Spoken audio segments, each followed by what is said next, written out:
આદિજાતિ મંત્રી પીસી બરંડાના દારૂ અંગેના નિવેદન પર પ્રતિક્રિયા સામે આવી। આદિવાસી નેતા અને સાંસદ મનસુખ વસાવાની પ્રતિક્રિયા સામે આવી। મંત્રી પીસી બરંડાએ કયા આશયથી કહ્યું એ ખબર નથી। દારૂ માત્ર આદિવાસી સમાજ નહીં, તમામ પીવે છે।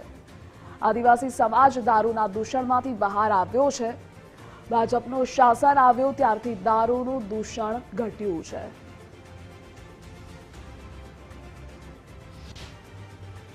બરંડા સાહેબે કયા એંગલથી આ વાત કહી છે એ તો બરંડા સાહેબ જ જાણે, પરંતુ એટલું સ્પષ્ટ કહું છું કે આખા ગુજરાત કે આખા દેશની અંદર બધા જ લોકો દારૂ પીએ છે।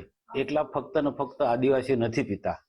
પણ એટલું હું સ્પષ્ટ કહું કે ગુજરાતમાં જ્યારથી ભારતીય જનતા પાર્ટીનું શાસન આવ્યું છે ત્યારે દારૂબંધીનો કાયદો કડક રીતના અમલ થઈ રહ્યો છે। અને સરકાર કે પોલીસ તંત્રને જ્યાં પણ આવું એમને બાતમી મળે કે ખ્યાલ આવે તો તરત જ એવા અડ્ડા પણ પકડાય છે।